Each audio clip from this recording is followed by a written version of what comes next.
estar con quien fue mi maestro en Líbano, porque somos judíos que vivimos en Líbano. Yo viví hasta los 17 años y Víctor Kamhin, que está conmigo, ¿hasta qué edad? Hasta los 21, 22. 21, 22. Y somos de los pocos judíos que hay en México, de Líbano, y hay pocos en el mundo en general. Así que hoy vamos a hablar de un personaje increíble que es el Moré Moshe Kamhin, que fue el papá de Víctor y mi profesor también, quien nos enseñó el hebreo, las tradiciones y todo lo que yo sé de hebreo, que sé bastante, se lo debo a él. Y también a Víctor, que también enseñó muy joven, desde los 19 años, en la escuela Alliance Israelite Universal, que era el colegio judío en Líbano. Del barrio judío. Del barrio judío en Líbano. También mi mamá fue compañera del Moré Kamhin y de Víctor. Y queremos hablar un poquito, Víctor, de ti primero, de cómo llegaste a ser maestro, cómo viviste en otros lugares, cómo fuiste a Israel. Platícanos un poco. Pues yo de niño era muy travieso, demasiado travieso. No me gustaba la escuela. Siempre andaba con dos amigos que son muy igual, muy mal, muy traviesos también. Y diario llegábamos a la casa muy tarde después de la escuela. Siempre éramos en 30 alumnos, o el número 29 o el número 30. No pasaba de esto, pero pasaba de clase. Al final... O sea, siempre, eres el 30avo de tu clase. Más o menos, sí. ¿De la clase de cuántos? De 30, 31, algo así. Nos disputamos el último lugar entre un amigo y yo. Y a los 13 años hice mi bar mitzvah y había un señor que llegó de la Alliance Israelite Universal y dijo que estaba buscando candidatos para que vayan a estudiar a Marruecos hasta el brevet d'études élémentaires, secundaria, el tercero de secundaria, que era muy importante, porque ya sabes, en Líbano era un examen general de todo el país, sí. No era como aquí en la escuela lo hacía y todo. Y iba a Marruecos, que le pagaban todo, estudiaba en el internado École Normale Hébraïque de Casablanca, y que vaya ahí a estudiar y regresa a ser maestro en la Alianza. Entonces yo dije, ay, es la mejor manera para mí, para escapar del Líbano, del yugo de mis papás. Fíjate, en aquella edad. Entonces le dije a mi papá, ¿sabes qué? Yo quiero ir. No había candidatos. ¿Cuántos años tenías? 13. Ajá. Me dijo, imposible. Tú no vas a llegar a nada. Imposible. No vamos a mandar una vergüenza a Marruecos. Le dije, dame chance. Te demuestro que sí puedo. Me dice, bueno, ahí va a pasar el año, son 3 trimestres. Si estás entre los 10 primeros, el tableau d'honneur de tu clase, vas. Le dije, yo tengo que explicar qué es el tableau d'honneur. En cada clase habían los 3 primeros lugares. Entonces ponían un cuadro de honor en la entrada del salón. Del salón y allí ponían las 3 personas que tenían las mejores calificaciones. ¿Lo hacían que cada mes? No, cada trimestre. Cada trimestre había los nombres de las 3 personas que tenían las mejores calificaciones. Ajá. Entonces tu papá quería que estuvieras en este cuadro. En este cuadro, sí. Le dije, yo llego. Me dijo, está bien. Yo le dije, pero es formal. Vamos con... Yo tenía 13 años, pero ya estaba hecho un medio hombre. O sea, ya había peleado en la calle con otros y todo. Era diferente de muchos alumnos, tranquilos y todo que estaban. Y no me asustaba nada. Y yo quería ya irme de la casa, nada más. Ya no aguantaba ni mi hermano, ni mi hermana, ni el chiquito, ni nada. Y al fin, ok. Me dijo sí. Le dije, no, vamos con el director Preciado y firmas que sí, él también. Y delante del inspector, que viene de Francia. Me dijo, va. Si sales en el tableau de honor, vas. Dije, órale, ok. Él estaba seguro que no lo iba a hacer, no lo iba a hacer. Y el director tampoco, y no sé. Total, mi mamá le dijo, ¿estás loco? ¿Cómo estás pensando mandarlo? Y dijo, no te preocupes, ¿cómo de 30 va a llegar a primero, o segundo, o tercero? Jamás. Está bien.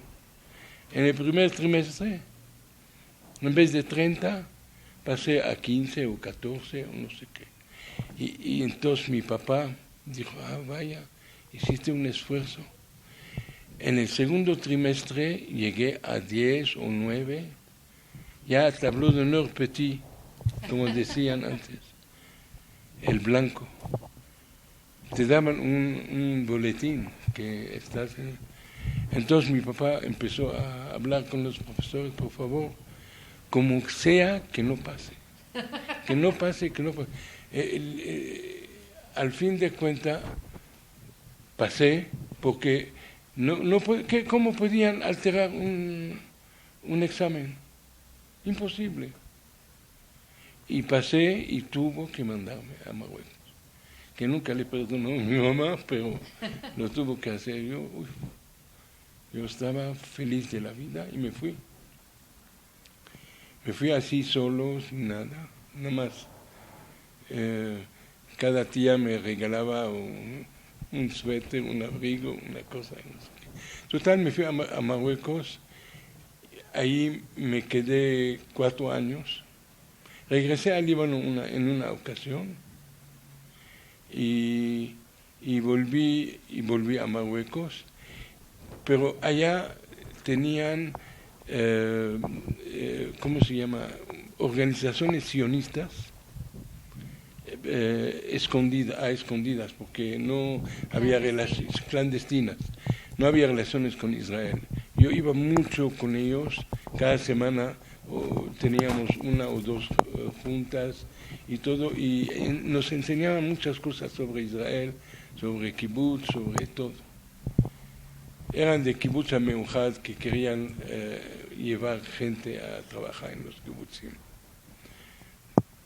Y aprendí ahí mucho.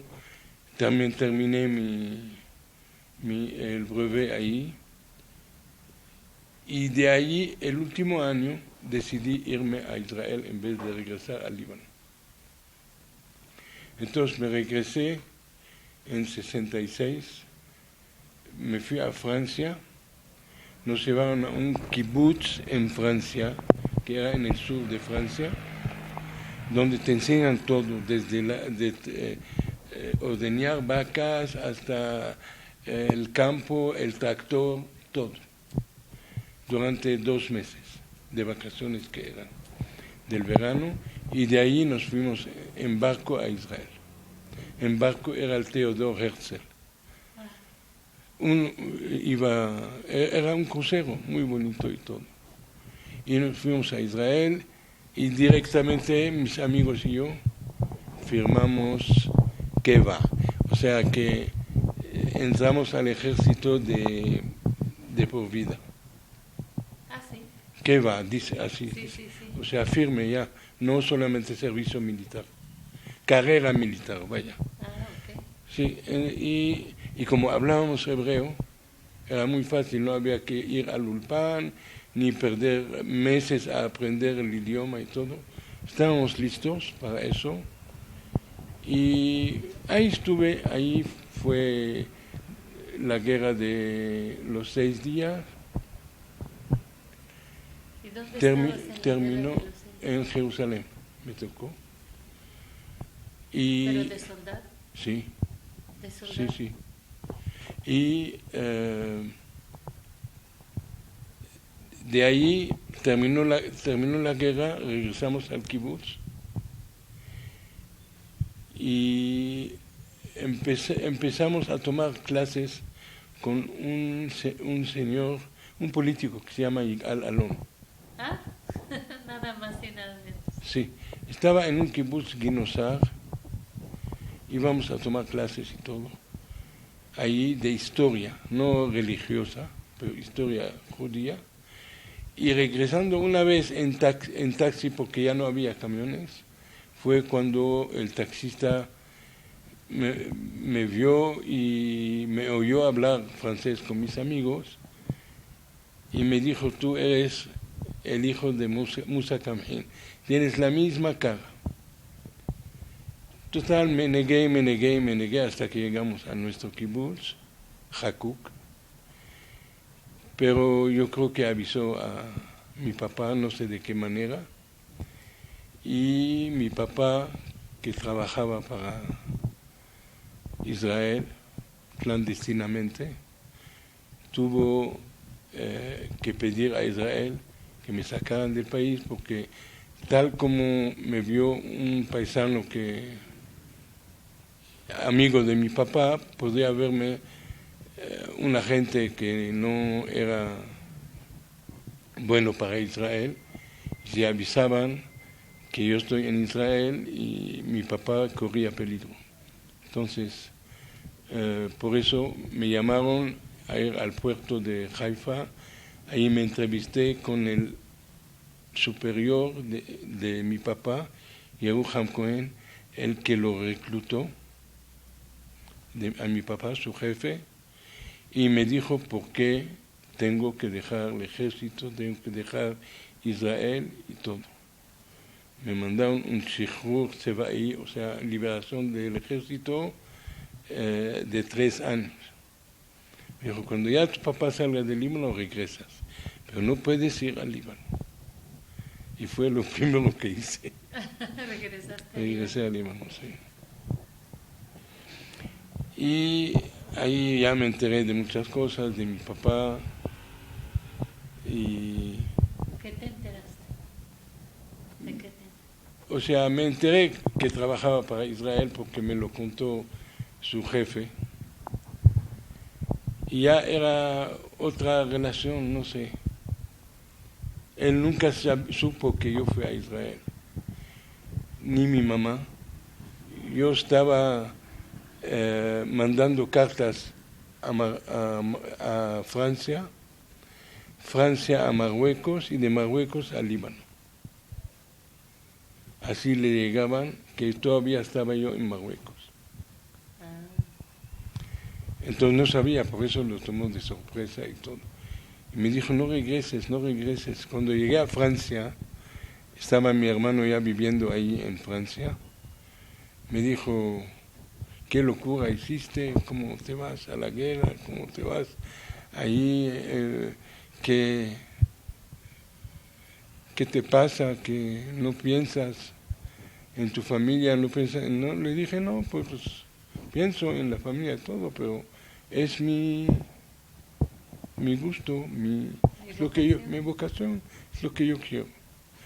Pero no me arreglé muy bien con él y le dije, bueno, voy a regresar al Líbano. Y como mi pasaporte libanés estaba bien y no estaba ni sellado de Israel ni nada, dejé todos mis papeles con mi hermano y me fui al Líbano. ¿Y por qué regresaste al Líbano? Salí muy chico. Quería saber cómo está la vida ahí y todo, después de haber vivido en Israel. Así quería, o por hacer contreras, como dice, por rebeldía. Exacto. por rebeldía también. Y así lo hice, regresé al Líbano. Y ahí empieza la historia donde mi papá está involucrado. Y vamos a hablar luego de mi papá. Cuando llegué al Líbano, me llegó una convocación al Ministerio de la Defensa como el tipo Mossad, La unidad de inteligencia del ejército libanés, que me tenía que presentar tal día a tal hora. Entonces mi papá se asustó mucho y dijo, no, mejor te saco del país, hay mucho medio de hacerlo, pero no te quedas así. No quiero que te hagan daño o lo que sea, y nos hacen daño a todos. Me fui a la convocatoria y estaba un señor, hablé con un oficial que estaba fuera de la oficina donde tenía que entrar, le di mi nombre y me dijo, pásale, aquí está el jefe, el coronel. Entré y fue muy amable, se levantó, me saludó de mano, me dijo, bienvenido, discúlpame un minuto, ahorita vengo. Y salió de la oficina. Yo estaba pegado a la silla pegada a su escritorio. Por curiosidad, nada más ver así, veo justo enfrente de mí, sobre una fotocopia de mi Teudat Zehut de Israel, o sea, de Ole Hadash de Israel. Con mi foto, nombre no correspondía, pero era yo. Entonces yo dije, ya, me va a interrogar, ¿para qué mentir si ya tiene todo en sus manos? Entonces me dijo, ¿sabes qué? Necesitamos un maestro de hebreo para que enseñe a unos oficiales el hebreo. Y le dije, no, mejor, ¿por qué no mejor ponen palestinos? ¿Cómo van a tener confianza conmigo? Me dice, tú fuiste a Israel y tú hablas como los israelíes, ¿no? Le dije, sí. Me dice, por eso, nosotros queremos que hablen como israelíes, no como palestinos. Dije, bueno, ¿y qué esperas de ellos? Me dice, nada más que sean traductores así y escuchar todas estas conversaciones en Israel y traducirlas al árabe y todo esto. Le dije, bueno, está bien. Si no hay o sea, sé que no hay de otra, tengo que obedecer porque si no, ya enseñó claramente que soy como un ilegal en el país. Y me dijo, necesitamos en la mañana y en la tarde. Le dije, bueno, mi papá también enseña, deja enseñar yo una parte, él otra parte. Me dice, sí, no hay problema, Musa Kamhin, ¿no? Le dije, sí. Me dice, sí, lo conozco de reputación. Entonces entendí que deben tener un folder lleno de cosas de él y todo. Total, tuvimos que dar clases a fuerza allá, pero después de que mi papá haya pedido permiso a Israel y le dijeron que necesitaban sus fotos, sus folders de cada uno, su expediente de los alumnos. Que eran militares. Militares, sí, porque las clases se daban en una base militar. Y nosotros dos, mi papá y yo, teníamos un carnet, como dicen aquí, del ejército, con un grado militar y un sueldo militar. Y la cooperativa militar donde vendían todo a la mitad de precio y todo esto. Es lo único que aprovechamos porque al fin de cada mes, cuando nos llegaba el dinero, me dijo mi papá, este dinero íntegro vas y lo das al coronel porque tú hiciste el trato con él y le dices son para las viudas de los soldados. Mi sueldo y tu sueldo. Le dije, está bien. Entonces no recibimos dinero para nada, pero aprovechamos muchas cosas. ¿Sí? del súper, de lo que había antes, ¿no? Ajá. Como si fuera supermercado. Pero luego, cuando terminaba el curso, Antes de terminar el curso, invitamos a todos a una cena en Zahle, es donde estaba el río, y todos tomaban, fumaban hashish y estaban completamente out y estaban felices. Y llamamos a un fotógrafo que tomó fotos perfectas de cada uno de ellos y de todos juntos. Y de hecho tengo la que estamos todos juntos, la encontré en mis papeles. Y así lo mandó a Israel. y mandaba las fotos a Israel. Sí, por medio de Chipre, y Chipre para allá. No sé. Había siempre gente que iban y venían, que trabajaban con mi papá, que no conozco, que ni conocí. Pero tenía su modo de hacerlo.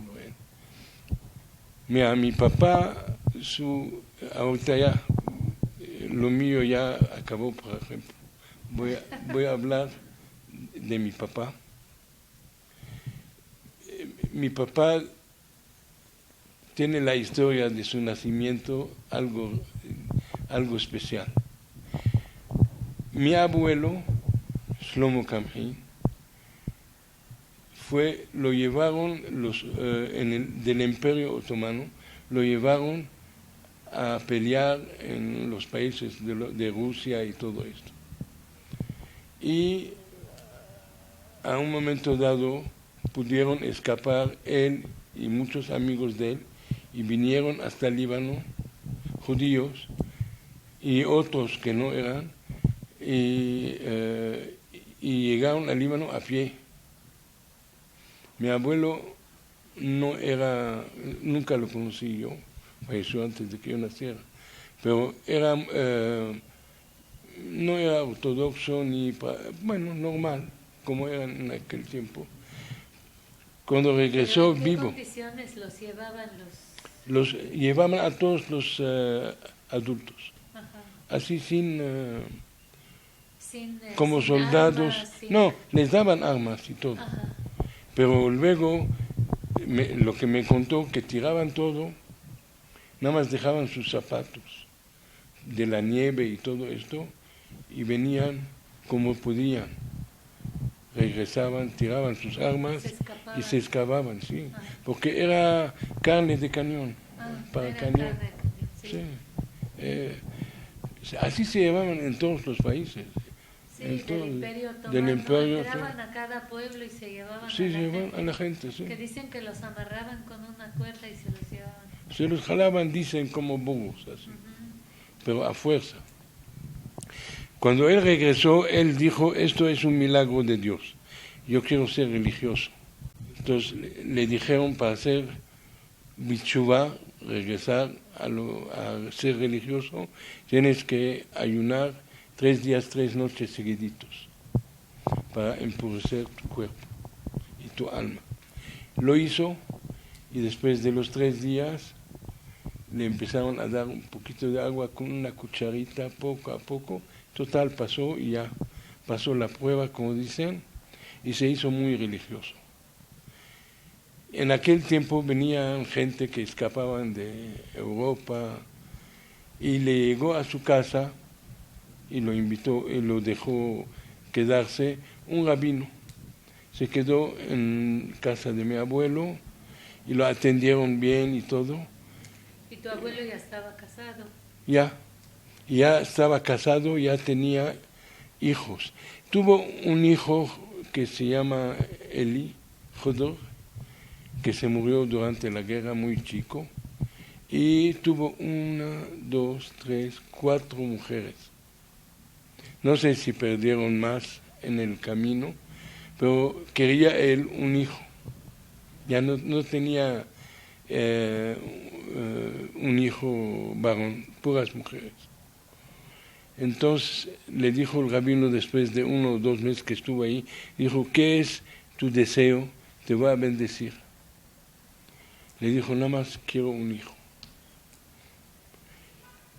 Y así le dijo, vas a tener un hijo, pero no solamente un hijo, va a destacar muchísimo.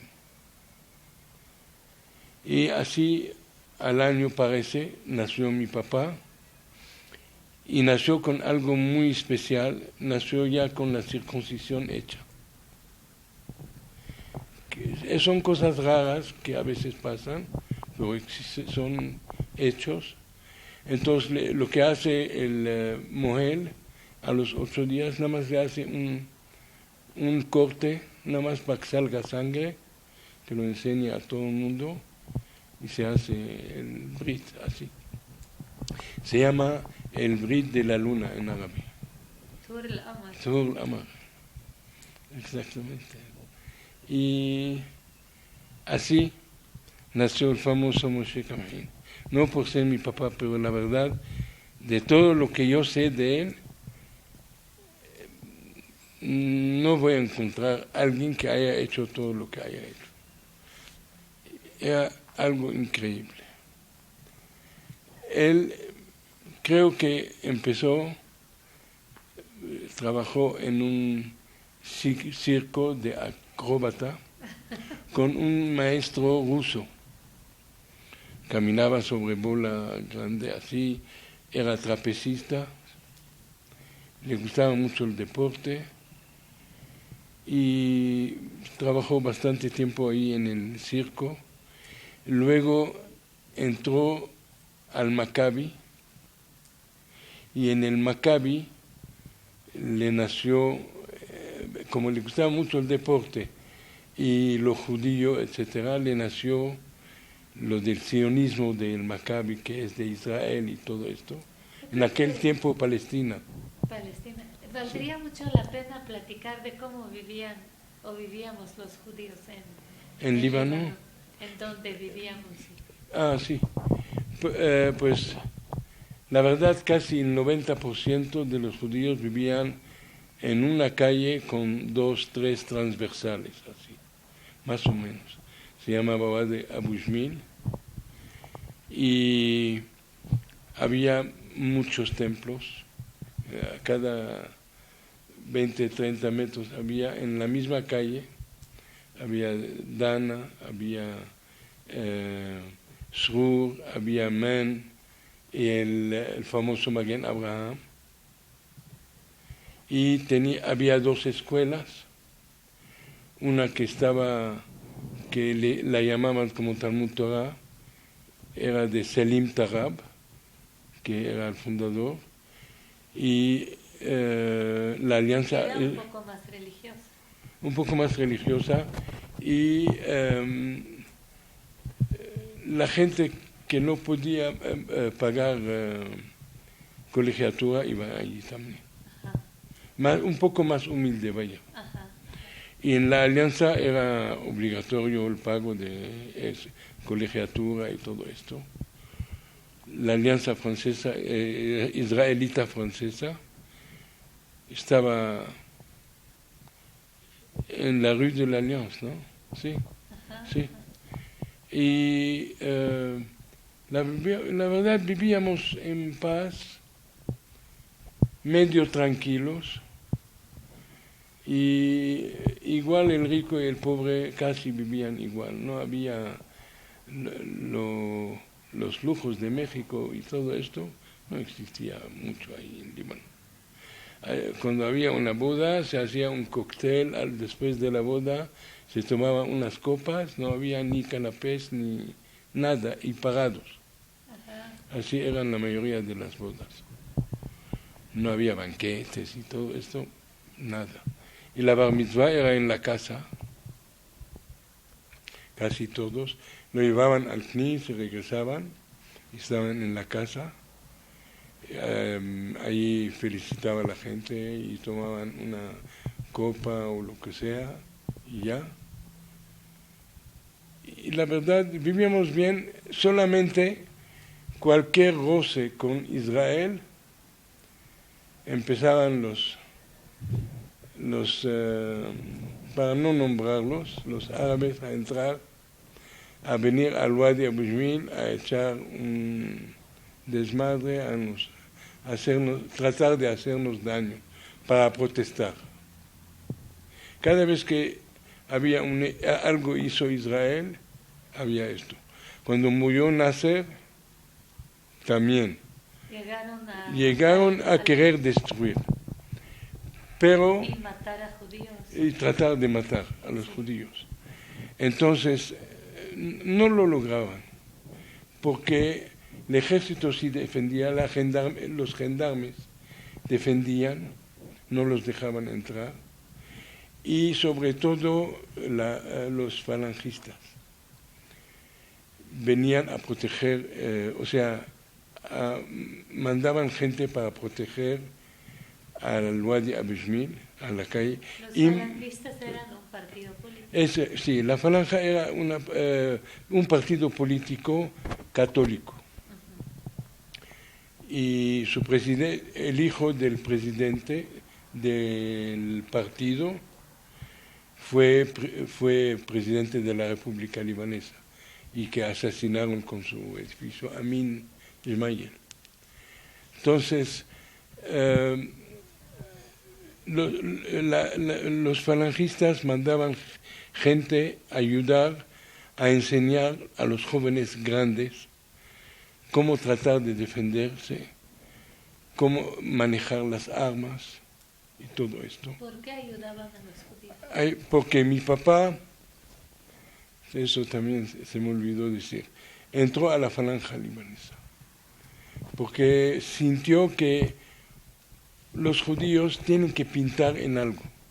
Entonces, como eran alrededor de 5.000 personas, son 5.000 votos para diputados, cada vez que había elecciones, ahí sacaban, todos los judíos venían y votaban para la Falange, hasta los muertos a veces, como en todos lados. Como en todos lados.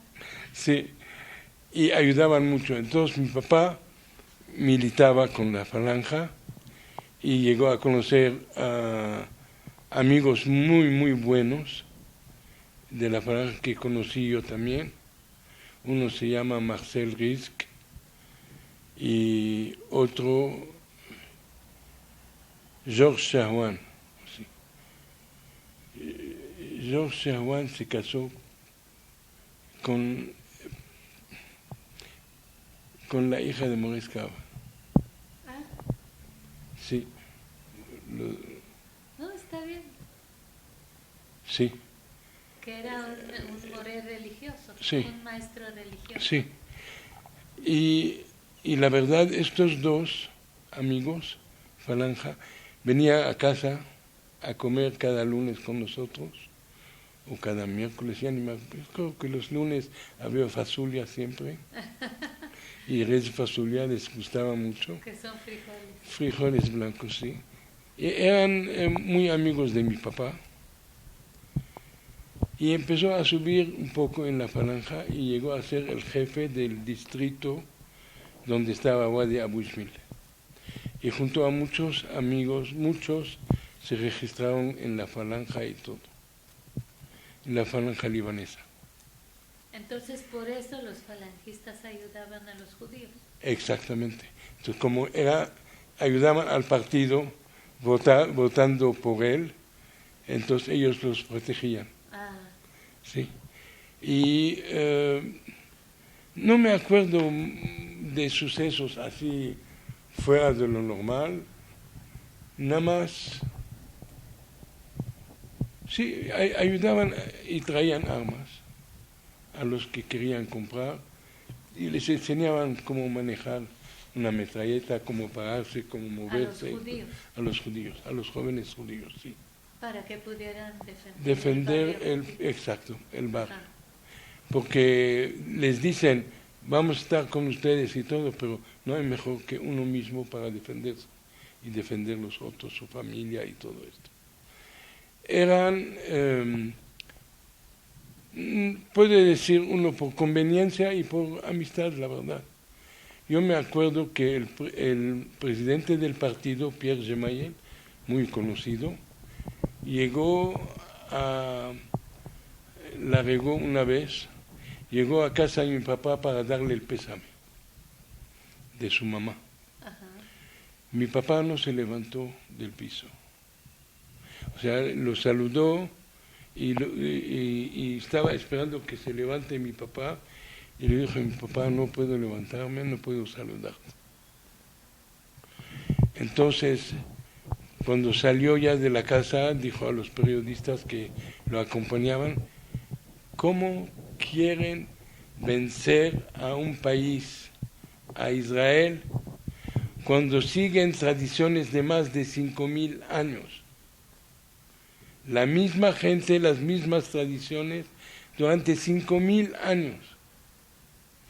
Lo criticaron mucho, Sí.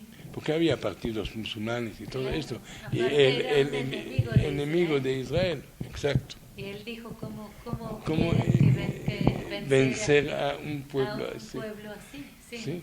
A Israel, que es un pueblo tan, etcétera. Entonces, esto es parte de la falange. Luego, en el Maccabi, entró simple y llegó a ser el presidente de la Maccabi. La Maccabi era Era Maccabi israelí de Palestina todavía, era antes. ajá, era como el grupo de deporte. Deportivo, sí. De deportes, sí. Deportistas. Es como el Maccabi que existe ahorita, las maccabiadas que hacen. Ajá. En Líbano existía. Uh-huh. Y se paseaban en las calles de Líbano bien formados. Así mi papá al principio y todo, con el estándar del Maccabi. En hebreo, Maccabi con la estrella de David. Pero se escribe. No existía Israel. Sí, pero siguieron 5 años después de que existió Israel. Hasta el año 53, dice mi papá, me contó que ya prohibieron, porque como existe la Maccabiada en Israel, y iban ellos a Israel antes de 48, iban a las Maccabiadas. Representando a Líbano. Al Líbano, sí. Yo me acuerdo, mi mamá le tuvieron que hacer una carta de identidad falsa porque no tenía 18 años todavía. Tenía 17 y se la cambiaron por una de 18 para que pueda ir en aquel tiempo. Y sí iban a las Maccabiadas y todo, pero después de 48 ya no podían ir. Y en 53 definitivamente el ministro de los deportes prohibió la Maccabi. Entonces mi papá, como no podía dejar todos los jóvenes sin el sionismo que había dentro del Maccabi y todo esto, inventó el nombre de Shura, un rango, lo que sea, así, y era exactamente como Maccabi, pero sin ser Maccabi. Había Boy Scouts judíos, pero no eran amigos con la Shura, pero en la Shura mi papá puso jefes acá en grupos, varios jefes que entrenaba primero y les enseñaba. Él le encantaba los aros, los 2 aros, que es muy difícil trabajar los aros y todo, pero le gustaba mucho y les enseñaban ahí mucho defensa con el bastón, cómo defenderse, etcétera. Aparte mucho sionismo. Y luego hubo un percance. Llegó un pequeño armamento de Israel a mi papá y tuvo pequeño y tuvo que llevarlo de las primeras armas que fabricaba Israel y lo llevó a un shamosh de un knis y le dijo, por favor, en la noche, porque formaba parte del grupo también Shamosh, en la noche cuando nadie te vea, los entierras, para cuando los necesitemos. Ya están bien envueltos y todo. Por curioso se abrió y vio, y en vez de esperar la noche, los enterró de día y lo vieron. Entonces llamaron a la policía, como vivíamos también, había católicos y musulmanes todo alrededor, vieron ahí, llamaron a la policía, llegó la policía, lo arresta, con una cachetada les dijo, yo no, es Musa Kamhin. Y llegaron con mi papá y lo arrestaron ya. Total, entró a la cárcel, ahí encontró a 2 israelíes del ejército.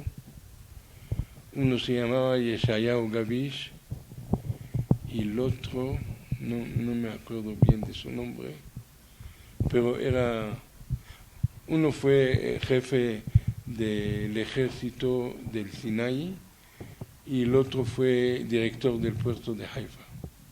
Ellos estaban encarcelados y estuvieron con él en la misma no me acuerdo, no me dijo, pero se juntaban diario y le enseñaban todo el día hebreo, literatura, sionismo, de todo un poco, y ayudaron mucho. Hablaba mi papá perfecto el hebreo, le decían hasta la fecha, o sea, hasta que falleció, él hablaba un hebreo masorti.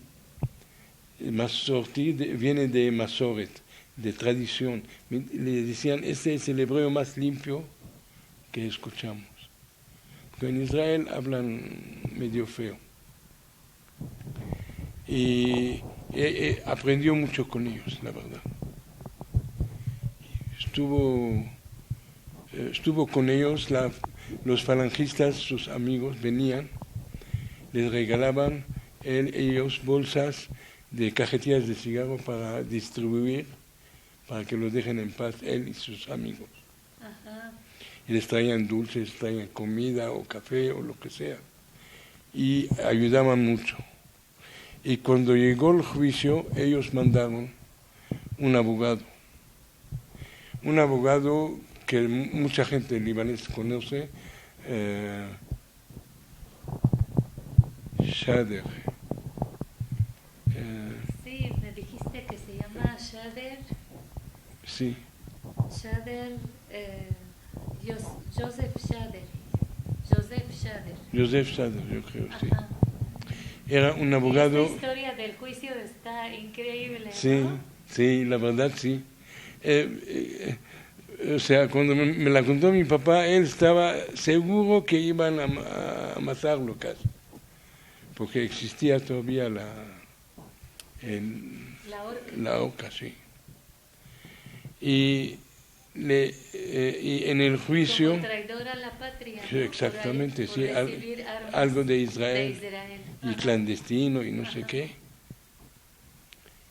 Entonces, en el juicio, el Joseph Shader dijo al juez y al fiscal, le dijo, quiero hacerles, antes de empezar el juicio, nosotros reconocemos el Estado de Israel. Le dijo, no, ¿qué cosa estás diciendo? No existe Israel para nosotros. Le dijo, bueno, entonces no hay juicio. Dijo, ¿para qué lo están enjuiciando? Dice, son armas hechas en Israel. Está escrito en hebreo, Totzeret Haaretz. Le dijo, bueno, pero nosotros no reconocemos Israel. Estas no son armas, estas son pedazos de fierro.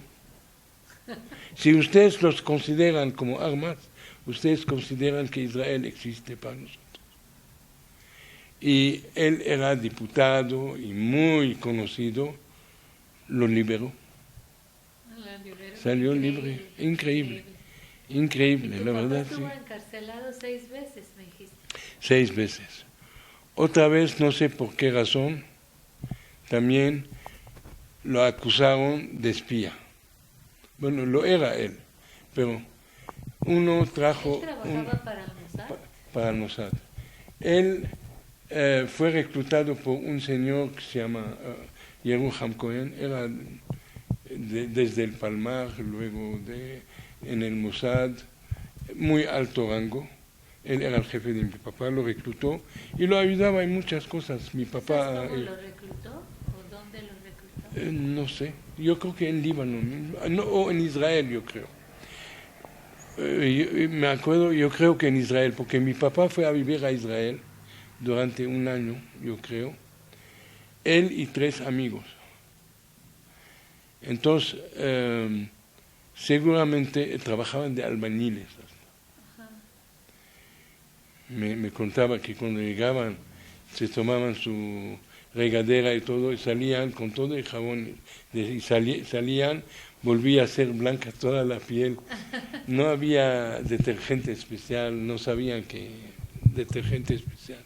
Y se pusieron de acuerdo, uno hace la limpieza en la casa, uno hace la cocina, uno hace las compras y no sé, uno lava y etcétera.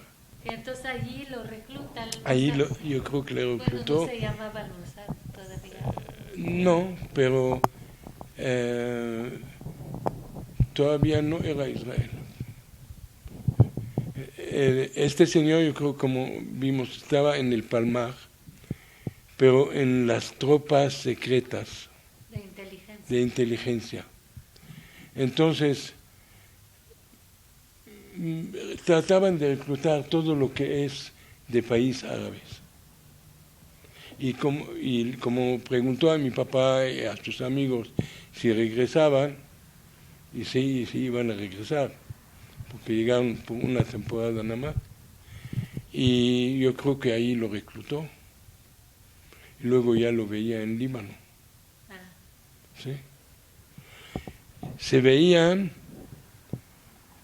hubo un suceso increíble, algo así que da risa.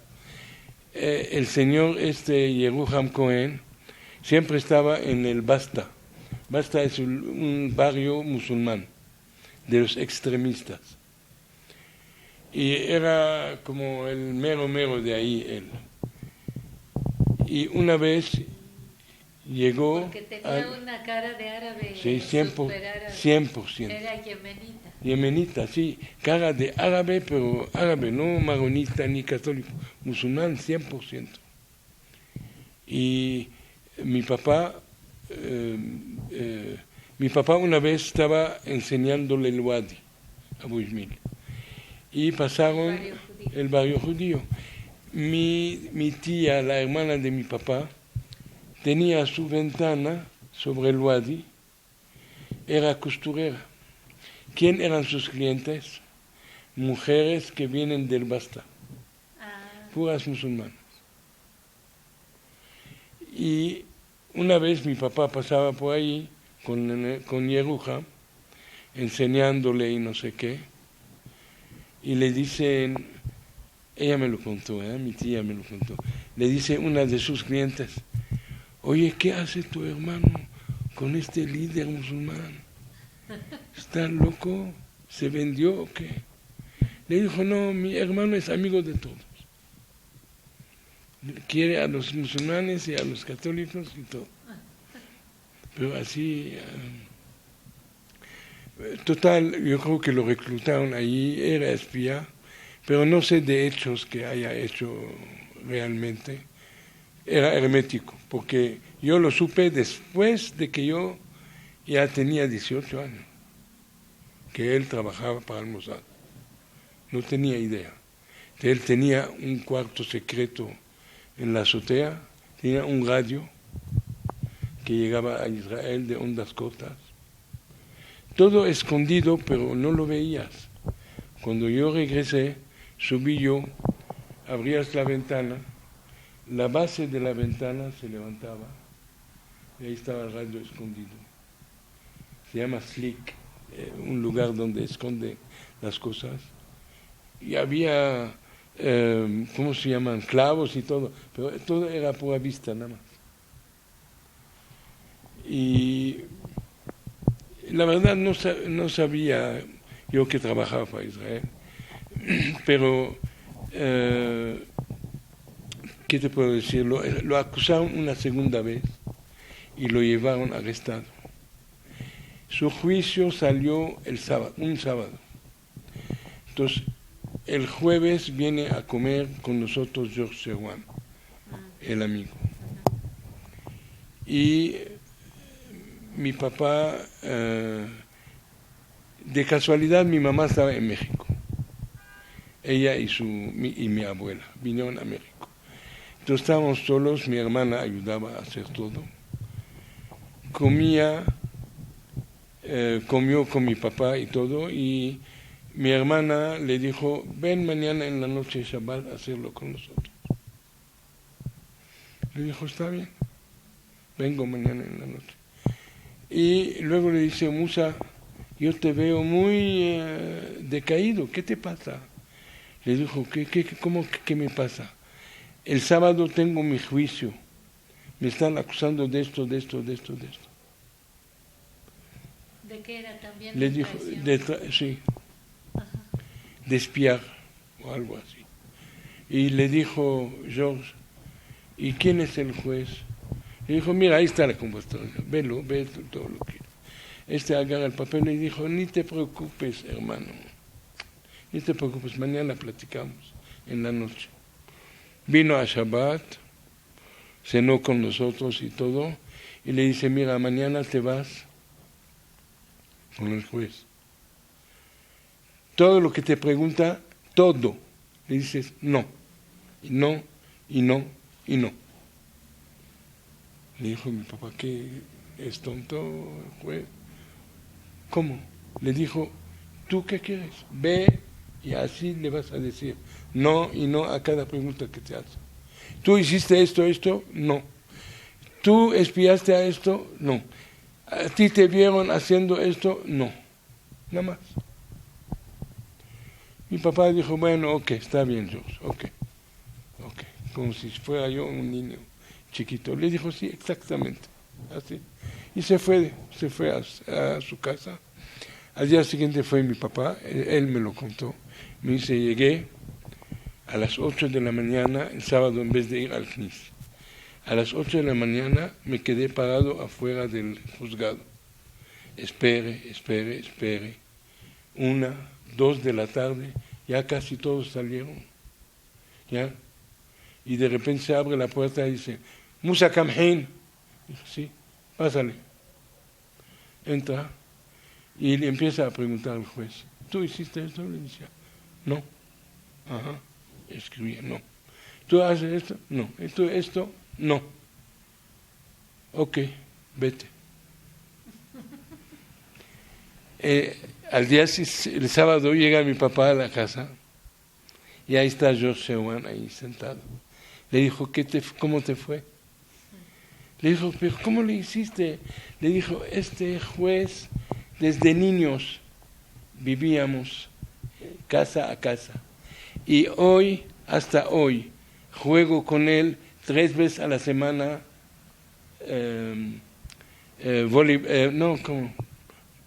tenis. ¿Me va a decir no a mí? Le dije, ¿y por qué no me dijiste? Le dice, no, te dejé la sorpresa. Este es un relato de lo que él me contó, que le pasó. No conozco más cosas así de espía o lo que sea. Pero él pasaba información a Israel. Sí, y recibía instrucciones por radio.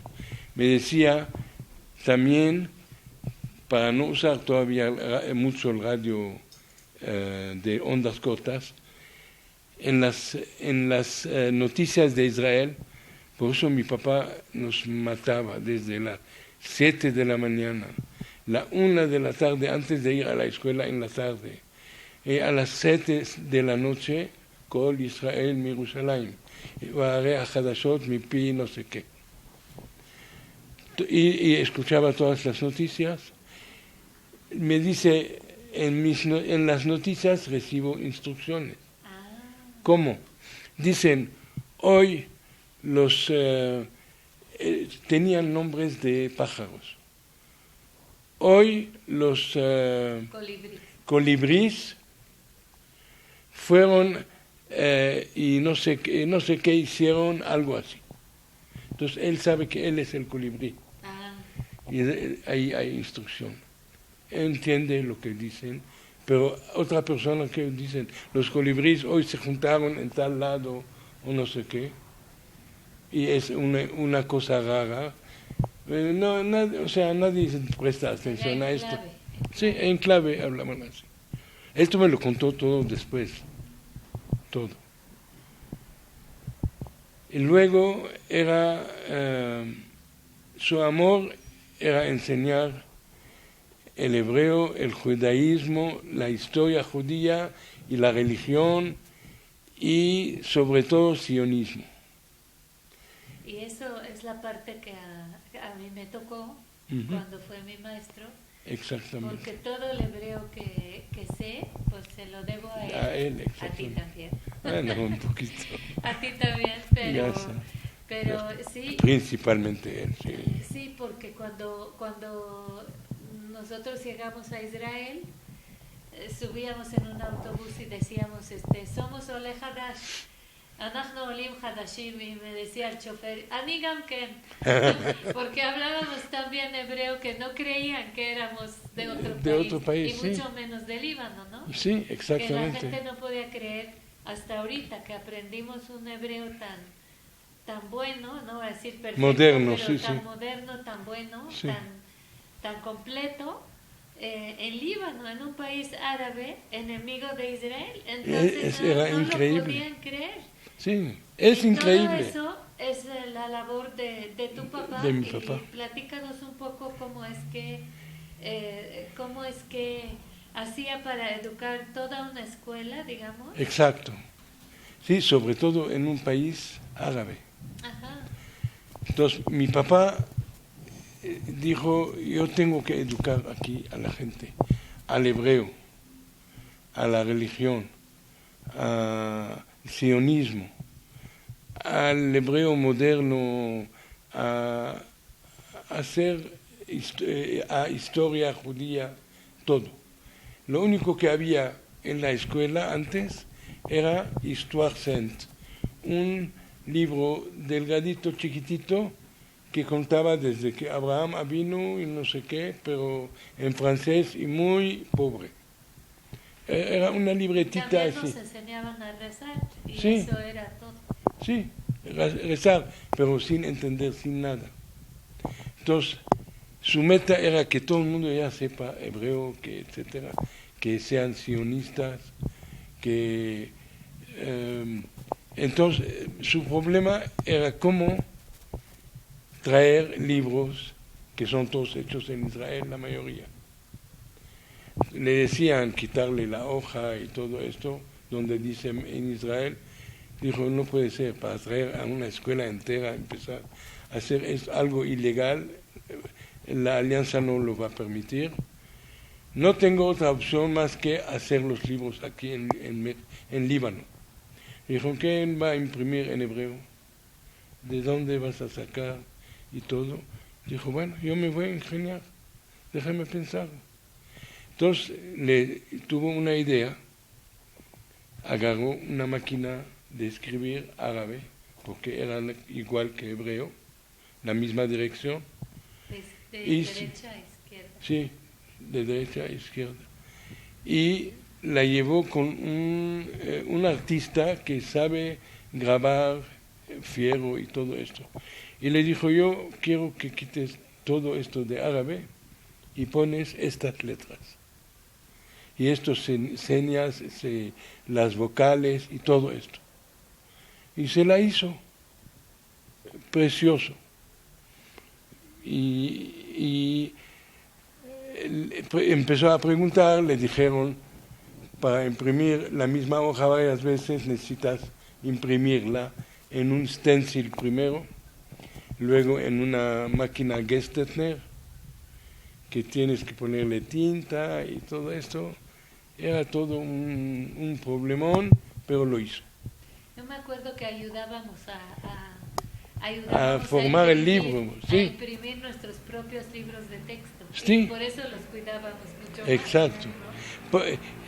Hasta ponía a los alumnos alrededor de la mesa, agarrar una hoja Ajá. tras otra para formar, encuadernar los libros, Ajá, sí, exactamente.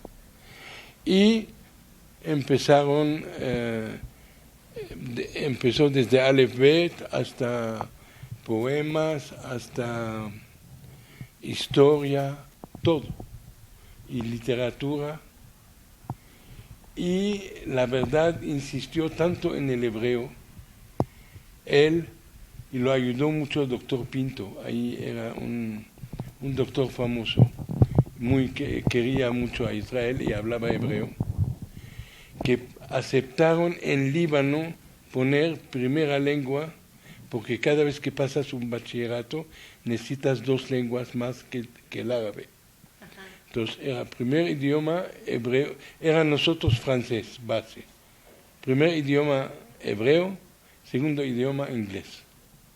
¿Y quién examinaba? Mi papá y el doctor Pinto. Yo me acuerdo Lo que pusieron. estudiábamos en 4 idiomas. Sí, Estudiamos en árabe, en francés, hebreo y e inglés. Sí, al mismo tiempo. sí, sí, y no confundíamos, No, la verdad. Esto es en la sangre del Medio Oriente, nada más por ahí yo creo. En otros países un idioma y apenas. así es. Entonces él traía... Entonces, hizo los libros, luego lo que más podía traer y copiar, lo hacía, lo hizo de un diccionario. Hizo un diccionario, sí, copiado de otro diccionario hecho en Israel, Sí, y lo imprimió y así de grueso y todo.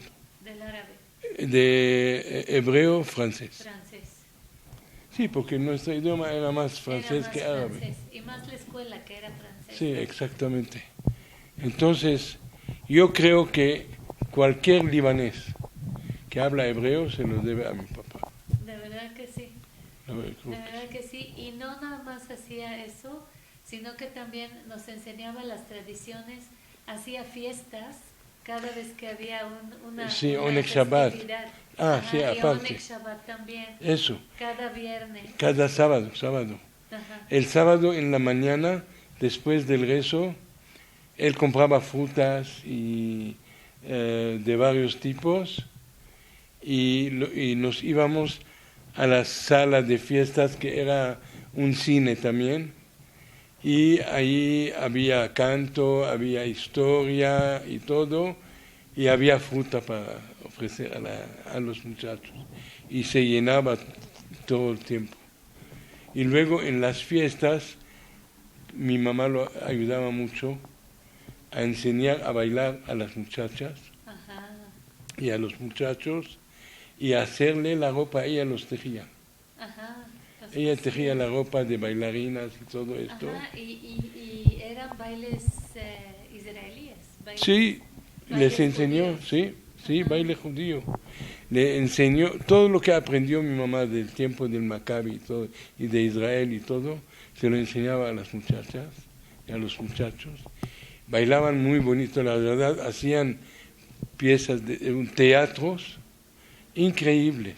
Ahorita, o sea, me estoy acordando de una que hicieron en la fiesta de Pesach, y me acuerdo hasta del que hizo David Amelech, no me acuerdo. Era algo muy bonito, de verdad. Yo me acuerdo que yo fui la presentadora de una de esas fiestas, Sí, que yo presentaba cada cuadro cuando iba a salir y quién iba a recitar ahora la poesía, quién iba a cantar, y yo era la presentadora. sí. Me acuerdo porque me tenía que cambiar cada vez que salía con otra ropa diferente. Ah, tenías que cambiarte, sí. Yo me perdí mucho de esto, porque yo me fui fuera a los 13 ya, pero me acuerdo muy bien de antes, cómo estaba. Entonces, aparte, enseñó las tradiciones. Tradición, todo, la can- verdad, sí. cantar. No fanatismo, No. eso sí había rabino que tenía que encargarse y todo esto, pero era un pozo de historiador, de todo, lleno. ¿Sabes? Hace poquito, que fue Hanukkah, eh, mi hijo hace en Enlace Judío programas en vivo y entonces se les prometió a los lectores de que iba a prender una vela cada día en vivo y llegó aquí a mi casa, era un viernes porque vienen a comer los viernes a mi casa y me dijo, yo tengo que prender la vela de Hanukkah en vivo y no traje el libro Del rezo. Entonces le dije, bueno, vamos a decir el rezo. Y era Mizmor Shir Hanukkah Tabayit le David Adonai lo sabemos, sí. Y yo me lo sabía De memoria. de memoria. Y mi hijo estaba sorprendido, ¿no? Me dice, pero no tienes libro, ¿cómo te lo sabes? Le digo, gracias al Moreka. Exactamente, sí, la verdad, sí. Entonces, toda la gente que estaba viendo en vivo le estaban diciendo, pues, ¿cómo sabe tu mamá este mismo, sí. Solo mismo? cuánto lo cantábamos ahí mucho y todo. Ajá, sí, y entonces todo eso nos enseñó, no nada más el hebreo, no nada más sino las tradiciones, todo lo que es ser judío, el sionismo, la historia de Israel. Y los cantos de cada fiesta. Ajá. De todo. Y entonces también nos enseñó cómo ser sionistas. Sí, aparte. O sea, el sionismo. El amor por Israel. El amor por Israel también se lo debemos a él, porque él le nacía, era su vida. Era su vida, entonces lo transmitía, ¿no? Sí, era su meta de que todo el mundo sea judío, que sea sionista, siempre relacionaba las dos. Tradición, historia y hablar, eso es lo que más trató de enseñar a hablar hebreo. Y la verdad ayudó mucho a todos los que fueron a Israel, la verdad ayudó muchísimo. ¿Y se le reconoció alguna vez Israel? ¿Le hicieron un homenaje? Sí, en Israel hicieron un homenaje. Últimamente también hicieron. Últimamente hicieron un video sobre de todo, una película. Ajá. Pero en Israel no sé. Aquí también hicieron reconocimiento. Sí, eso participamos. Sí, en él. No, en Israel no, nada más le decían, Moshe, tienes que venir a vivir a Israel. Y decía, no, yo ya pagué lo que debo a Israel. Mis hijos no van a ir al ejército, ni yo ya pagué por toda la familia. Iba cada año a Israel. Le encantaba y todo. Y si vivía ahí, yo creo que le daban su casa, su sueldo y todo, pero no prefirió vivir aquí con la oveja negra de la familia Víctor. Porque tenía que vivir o a Francia con mi hermano, o con mi hermana en Nueva York, o aquí, y escogió aquí, sí. Oye, no hablamos de su labor en la masonería. Sí, tienes razón. Él también, aparte de la falange, de la política, se metió en la hermandad que es la masonería. Metió a mi hermano también y me metió a mí. Y desde lo más bajo llegó hasta el grado 33, que era el máximo, y luego fue el mero de la logia durante varios periodos. Destacó mucho. ¿Qué es el grado 33? Cuando entra uno es grado 1 o en rito inglés o rito americano entra con el grado 3 ya. Aprendes cosas que no puedo divulgar yo. Aprendes cosas, señales, cosas para que te ayuden en la vida. La meta de la masonería fue creada por Shlomo HaMelech y Hiram, el rey del Líbano de aquel tiempo. Eran los masones que construyeron el Bet HaMikdash. Sí, claro, porque masón en francés es... Masón es albañil. Albañil, exactamente. Sí. Masonería es albañilería, la verdad. Ellos hicieron secretos de cómo hicieron las cosas y todo, cómo traer los cedros desde el Líbano a Jerusalén, en los ríos y no sé qué. Entonces, de ahí nació la hermandad. Primero se ayudan los miembros, unos a otros, es pura ayuda. Luego a las familias, luego a los menos familias, luego a pobres o lo que sea. Es la meta real de la masonería. Y la verdad es mundial. Y ya que hablaste de masonería, llegó a ser 33 y lo ayudó mucho una vez en Nueva York. Era algo increíble. Se fue a Nueva York y mi papá le encantaba llevar una mariconera. Yo le decía, papá, o te pones algo bien puesto, una mariconera se va a perder. Pero era terco, así. Se fue a Nueva York y en el aeropuerto tenía que conectar para Israel. Me habló por teléfono. Me dice, Vic, ya llegué a Nueva York, ya pasé inmigración y todo, y voy a ir a Israel. De un teléfono público, no existían todavía los celulares ni nada.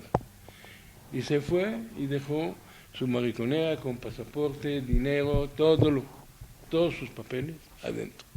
¿Adentro de la mariconera? Sí. Y la dejó en el teléfono público.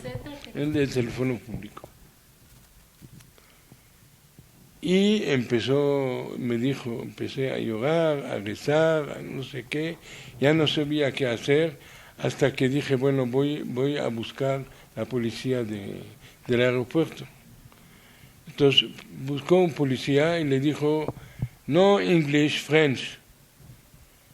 Entonces le dijo, ¿entendió? Él le dijo, ven conmigo. Lo llevó, le dijo, mira, aquí hay un jefe que habla francés. Entonces entró mi papá y traía su anillo de masón. Aquí siempre. Yo lo tengo guardado. Y entró y vio el otro señor que mi papá traía. Le dijo, ¿qué te pasa? Le dijo, me pasa esto y esto y esto. Le dijo, no te preocupes, ahorita buscamos y todo. Y le hizo la seña de los masones. Porque muchos ponen el anillo, pero no son.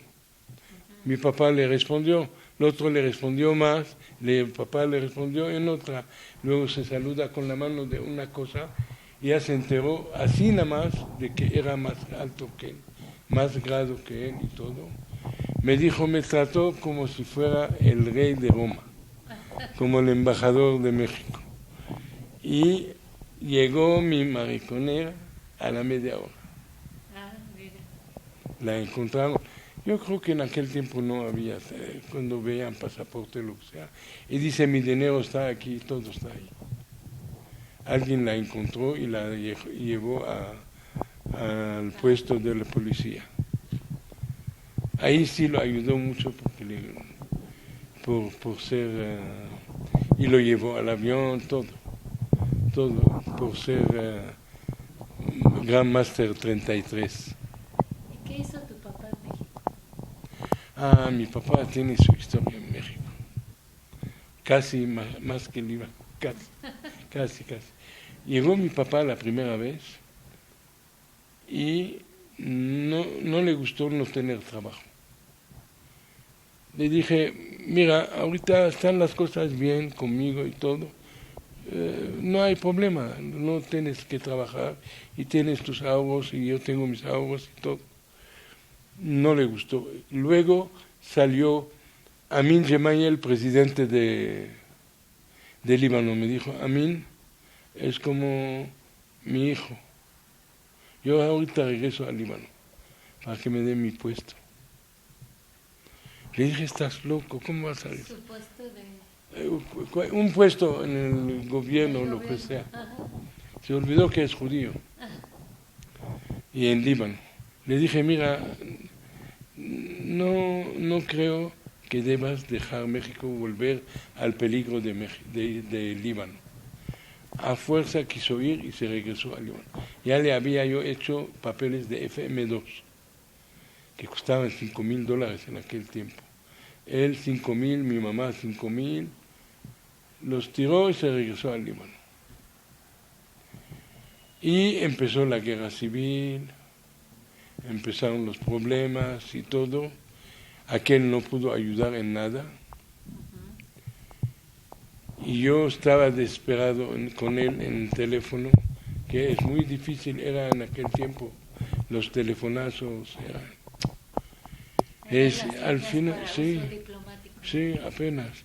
Le dije, mira papá, si no vienes, voy a tener que ir yo al Líbano y sacarte a mi mamá por la fuerza.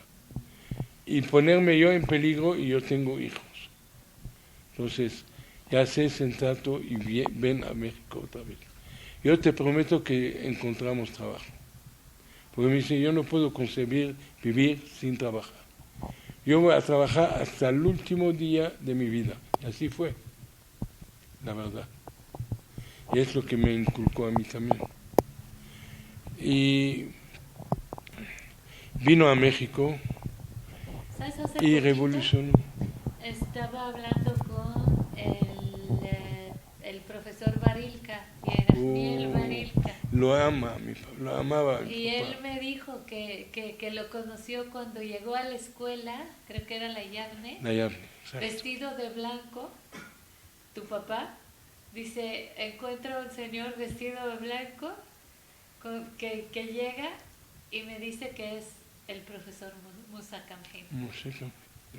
Entonces, ¿qué pasó aquí? Encontró el trabajo, buscaba un trabajo, el director era Barilka, era Miel. Era muy amigo en aquel tiempo, con su esposa que falleció, Rivka, creo que se llamaba. Sí. Y lo agarraron a mi papá de maestro ahí, le fue muy bien.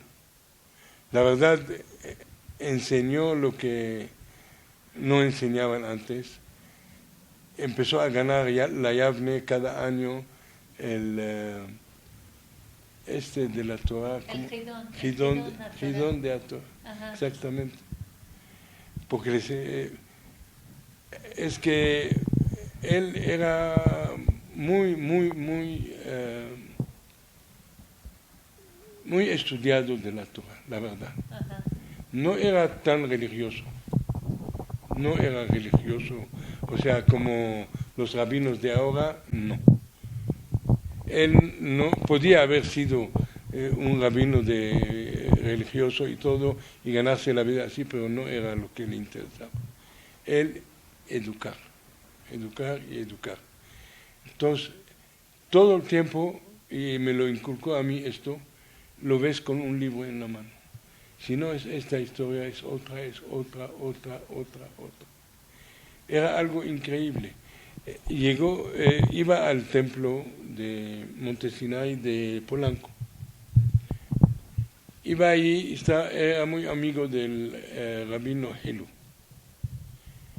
De verdad, te lo puedo decir, muchísimas veces venían gente del nivel de el rabino Helu, en paz descanse también, a preguntarle a mi papá, Musa, me preguntaron esto y esto. ¿qué contestarías tú? Le decía, mañana te digo.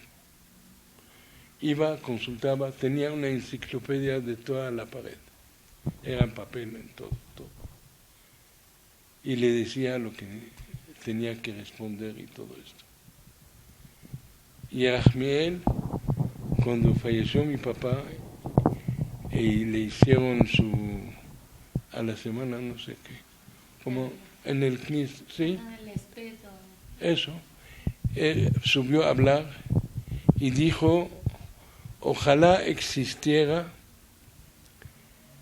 algo que puedo sacar todo lo que sabe esta persona a mi cabeza. Él mismo lo dijo en su discurso.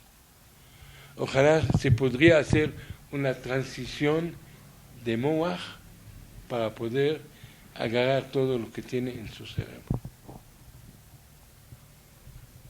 Me acuerdo muy bien. A la semana que falleció. En el Rey, como dicen aquí. Sí. Estudió, enseñó mucho ahí. Es que brinco de cosa a otra. Soy muy desordenado en esto. Enseñó bastante allí. Luego revolucionó lo que es Bar Mitzvah. Empezó a trabajar al mismo tiempo en Talmud Torah para enseñar Bar Mitzvah y todo esto, pero luego también al mismo tiempo lo hacía particular. Entonces venían grupos de muchachos al mismo tiempo, les enseñaba, pero no era aprender dos párrafos y dos párrafos y ya. No. Era desde el principio al fin. Les enseñaba todo el rezo, no solamente la perashá, todo el rezo. Desde el principio del rezo hay muchos capítulos. En vez de aprender 1 o 2 o 4, era desde el principio, como hacen el rezo completo. Tiene que ser desde el principio hasta el final. Les enseñaba todo, y luego, como muchos muchachos, mira qué cabeza tenía. Muchos muchachos llegaban al momento de la Bar Mitzvah y se trababan. Un día o 2 días antes de la Bar Mitzvah, llamaba a los papás obligados a venir a su casa y escuchar el rezo del niño del principio al final. Yo le enseñé, voy a estar junto a él, pero si se traba es otra cosa, no es culpa mía. Para que sepan que sí yo le enseñé. Y eso es una prueba que casi nadie hace, la verdad. Es como la garantía de algo que compras o lo que sea. Y aquí hizo muy buen trabajo con la comunidad y todo, con los muchachos y todo.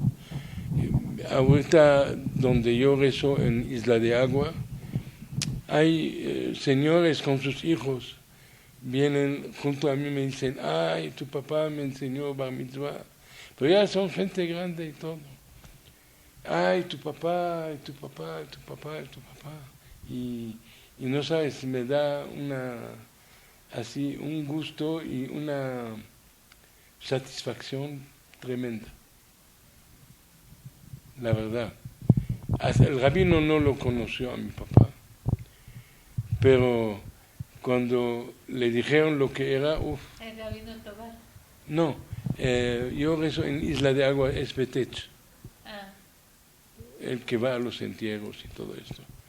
No, es el Hajam Betech. Es muy buena gente y todo, pero no lo conocía, pero sí ya lo... Por reputación. Por reputación, y empezó a preguntarme muchas cosas a mí, cómo son las costumbres,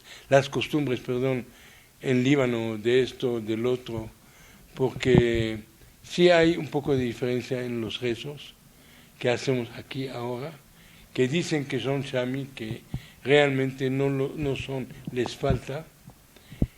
Para comprobárselo le traje un libro de los que teníamos en Líbano. eran de Brooklyn, que nos mandaban allá, hechos en Brooklyn. Por ejemplo, para la gente que les interesa saber esto, el Halel lo decimos cuando hay fiesta o cuando hay Rosh Chodesh. En Líbano nosotros decíamos, el Halel se dice o completo o incompleto. Cuando se dice incompleto, nosotros decíamos, Baruch ata Hashem Elohim melech likro et ha'halel, leer el Halel. Es una verajá que ganamos. Cuando se dice todo, como en la fiesta de Pesach, lo que sea, dicen, nosotros decíamos, ligmor et ha'halel, terminarlo, completo, o sea, hacíamos la diferencia. Aquí cuando es Rosh Chodesh, o tiene que ser, o sea, no completo, no dicen verajá.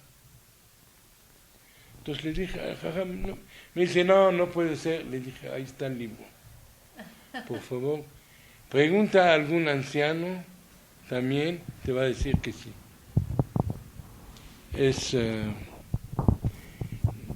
Y la verdad, se me olvidan muchas cosas de lo que puedo decir de mi papá. Falta muchísimo para contar, pero era un hombre muy sabio, muy sabio. De verdad fue destacado. Así como le habían profetizado, ¿no? Exactamente. No solamente en Líbano, que era su país, hasta en un país extranjero. Claro. Hasta ahora veneran su memoria muchos que estudiaban con él. Muchos. Hasta de la Yavne conozco muchos. El Weintraub, uno de los Weintraub, también me decía, híjole, yo le hacía la vida imposible a tu papá, pero cuando salíamos de allí éramos mejores amigos. Le decían, ay, ¿qué te crees? Porque vienes del Líbano y ¿qué? Le dijo, mira, ya que me estás atacando, tú y tus antepasados y todo, vinieron a México con el embaz, es un vestido árabe de hombres. Viniste con él, vinieron hasta mero abajo con las ratas y los ratones y sin nada. Yo, por lo menos, llegué en traje, con corbata y en jumbo. O sea, para picarlos, ya cuando le encantaba picarlo, siempre tenía respuesta. Y era un hombre de verdad en todo momento que alguien lo quería molestar con algo, o sea, preguntarle, tenía tiempo para todo, aunque tenía prisa. Sí, escuchaba a todo el mundo. Nunca lo vi rechazar a alguien. Así, decir, no, déjame ahorita, estoy ocupado, no sé. No. Yo iba con él 3 veces a la semana, bueno, lunes, miércoles y viernes. Y a veces nos veíamos los domingos. Pero el lunes, después de trabajar, preparaba el café y siempre él estaba con su libro. Y me ofrecía el café, algo me contaba. Mira, hoy leí esto y es algo increíble. Una vez me dijo, no, la Trinidad, como los católicos creen en una Trinidad, nosotros tenemos Trinidad, pero no es lo mismo, es cabalístico. No sé, yo la verdad no sé, pero me dice, y luego me dice, me da miedo ya leer más de la Kabbalah, porque es para gente demasiado preparada. Porque si no, uno puede perder su fe completamente. Más o menos abarqué rapidísimo la vida de mi papá y que en paz descanse, y te quiero agradecer por la entrevista.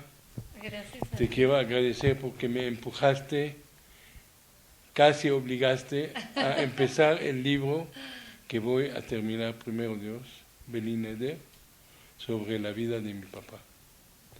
Y que en paz descansen nuestros papás todos, y que ojalá podamos reunirnos para contar cosas más Fíjate más que alegres. yo le debo pues todo lo que sé de judaísmo, de hebreo, de tradiciones, y eso a mí en mi vida profesional me ha servido muchísimo. Le debo el amor que tengo a Israel. Yo creo que todos los libaneses le debemos el amor que tenemos a Israel, que pues era un país muy lejano porque no teníamos acceso, ¿no? Aunque era muy cercano geográficamente. Y peligroso para nosotros. Para nosotros peligroso saber, pero él tuvo la valentía de transmitir todo eso en la cara del mundo, en la cara de las autoridades.